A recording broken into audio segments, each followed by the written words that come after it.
Whether you're wanting to try your hand at DMing for the first time, or you're a seasoned pro, the process of learning how to run a great game is ongoing.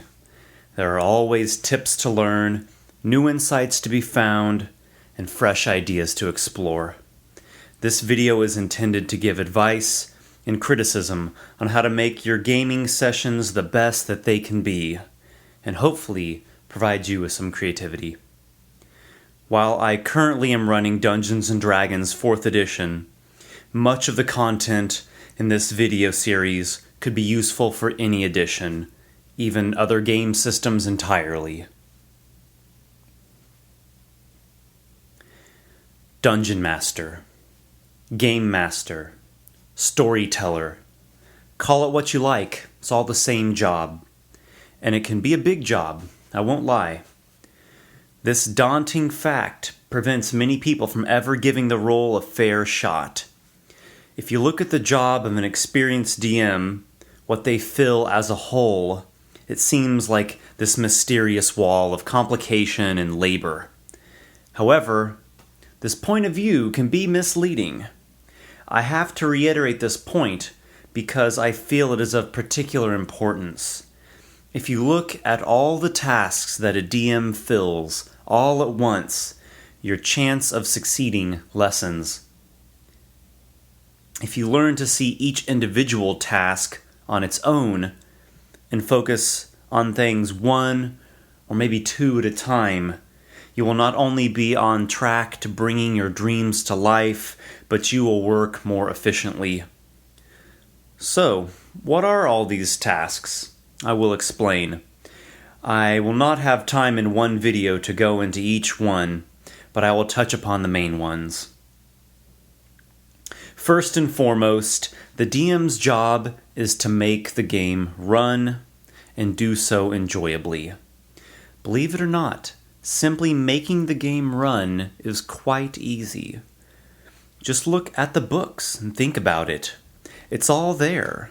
The players know how to assemble their characters, they know how to fight, how to use skills, how to shop for items, and they know how to roleplay.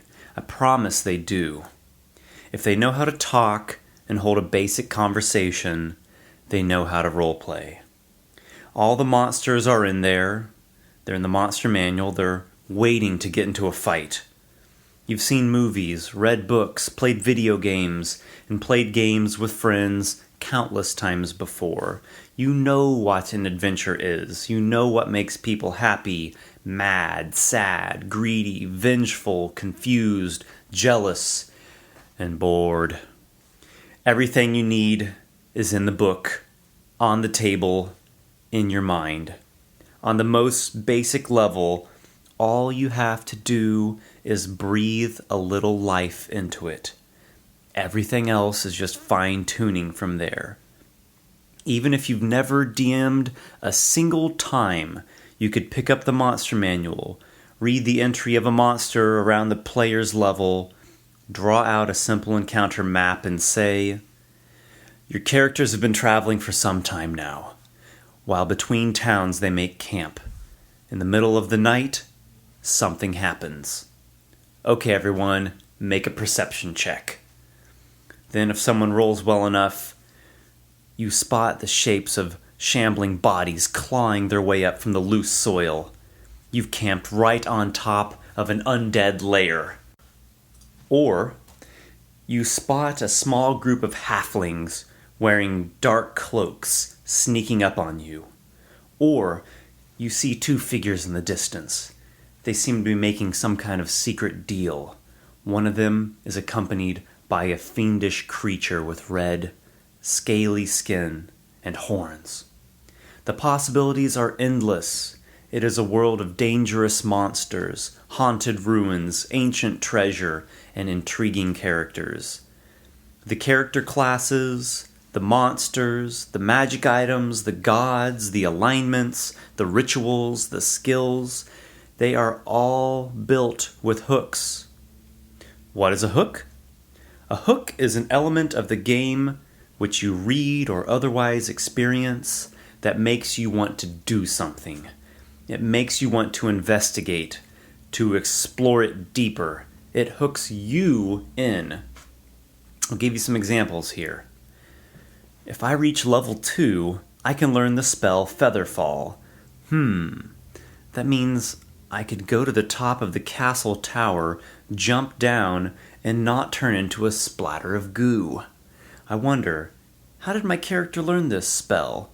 Do I have some old magic tome that I am slowly deciphering? Do I have a master that I'm apprenticing from? Am I part of a mage's school? Or, I worship the goddess Arathis. She teaches to build and expand civilization and technology. Maybe I should assemble a team of adventurers to explore the ruins near the town. We could defeat whatever savage creatures dwell there, then use the treasure to start a project rebuilding the ruins. Maybe it could be a functioning trade post or a guard fort. Maybe we could even eventually fund an engineering workshop. Or, the monster manual says that orcs lair in hills, mountains, and shallow caverns. Well, I could place a region of rocky hills filled with small caves just north of the character's hometown. The orcs could then raid the town, causing chaos and destruction. The characters could then help the local guard defend the town, or even adventure to the hills to seek out the orc lairs. Maybe the orcs will be impressed by the character's power and offer to join forces and share in the looting. Would they actually raid alongside the orcs? Anyone who spends even a few minutes thumbing through the game books will find them packed with hooks. All you have to do is just take one or two of them and set things into motion. You are the director. Now get up and say, "Action!" Trust me, the players are ready for it. When I began this section, I specifically said not just to make the game run, but to make it run enjoyably. That's right, it is actually not quite enough just to bring the adventure to life. People want to have a good time as well. I'm going to stress again that you already know how to do this. I assure you, you do. Think back to school when you would take recess or play games. When was it fun? When people were all participating together, aiding with their own personal styles. When was it not fun? When some jerk was a bully or an antagonizer. As a DM, you do need to make the monsters and villains be jerks and antagonizers, but do not confuse this with you being a jerk or an antagonizer. I am going to share with you a secret to making your game fun. It isn't really a secret, but I have to play it up because it's so important. This is the biggest thing that prevents so many DMs from making their games truly enjoyable. D&D is not a competitive game. It is a shared experience. Now let me be very clear here. The game will feel competitive. At many times, it absolutely needs to. The characters need to compete against monsters and villains and other challenging elements, other conflicts. But the DM himself, herself, should not be competing against the players. This may seem like a subtle difference at first, but once you play the game enough, it will be as solid as stone. The DM needs to make the enemies work against the characters. The conniving NPCs are against the characters. Even the world itself may be trying to foil the characters at every turn. But the DM should want the characters to succeed and the story to go on. The best way I can put it is this. You need to be secretly on the player's side. Don't make it obvious, and don't make it artificial. In fact, you don't even need to make it easy. Many great DMs run highly challenging games. What makes it worthwhile is that the DM wants the characters to do their own thing. This is another amazingly important aspect of the same line of thought. Do not shoot the players down. When they come up with good ideas or just want to try something, say yes. Unless, of course, they want to break the game rules outright, then say no. But whenever a player comes up with something creative, maybe it's not in the rules, or you didn't expect it, just really try to say yes. It helps to ask yourself these two questions. 1, if I was in the player's position, would doing this be fun for me? And 2, if the player's character does this thing, is it going to seriously disrupt the whole adventure or major rules of play? Quite often, the answers are yes, this would be fun to try, and no, it isn't going to hurt the overall game. But sadly, all too many DMs shoot down players when they want to try something creative. As you might have noticed, I like examples, so I will give you some here. These are all from the player's point of view. The Dwarven Merchant is only going to give me 20% for this magic armor? But you told me that it was awesome Dwarven crafted armor. That doesn't make sense. I want to find a local artificer who could craft a construct that can guard me. I want to jump off this cliff towards that hobgoblin down there and slash him with my sword on the way down. Now, in all these situations, you could say no. But if you don't want to be a control freak loser DM, you could say, you make a good point about the armor. The merchant will give you 30% instead of 20%. And if you can succeed on a diplomacy check to haggle, he'll increase it to 50%. Okay, a construct, huh? Make a streetwise check to find such an artificer. If you can't find one here, you might hear rumors of one being in a nearby town. The price of such a construct will be like a magic item, and you're going to need to spend minor actions to issue commands to it like, guard me, or go attack that.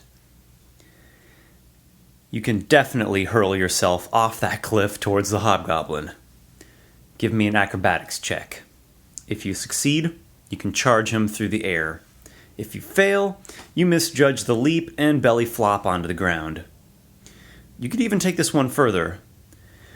Also, if the charge attack hits, I will split the falling damage between the both of you, and you're both knocked prone from the force of it all.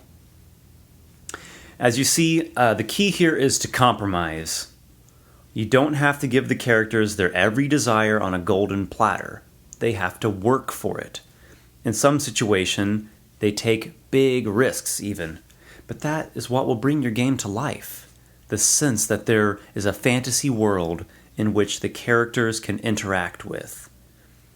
Now, sometimes it is good to say no. This will be a judgment call on your behalf. Remember the 2 rules from above. Would this be fun for me? And would this actually break the game? It's my pleasure to present some examples of when to say no. My great axe is so huge and sharp, it should be able to cleave through that elf's neck in one swing and decapitate him. No, unless that elf is passed out from drinking too much elderberry wine, he is trying his hardest to avoid your axe. Now, if it's the killing blow that you're dealing, sure, chop heads like there's no tomorrow, you bloodthirsty brute. My foe is wearing a suit of full plate armor and carrying a great sword. Therefore, my lightning spell should deal more damage because metal is a conductor of electricity. No, there are many times where real-world science and physics just should not be applied because they cause more problems than they solve. In this particular case, I would probably respond with something like, well, if you can do that, then this enemy mage hits you with his fireball, leaving your cloth armor burned away, your spellbook roasted, and your staff is now a piece of charcoal. As a wizard, surely I can research some spell to turn a bunch of rocks into diamonds. Actually, yes you can, in theory. The problem is that in magic, you can't make something valuable out of nothing. The spell's components would cost as much as the diamonds themselves. Or if the spell wasn't costly to cast, it would just be a temporary effect, in which case you will have to carefully consider the repercussions of employing such a major scam. The ability to get a good game running is right there waiting. The game and the players are a car with a full tank of gas.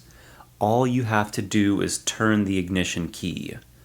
Set the stage, throw out a couple hooks, and let those actors start acting in the play. They may not have their lines exactly memorized, but they know their parts.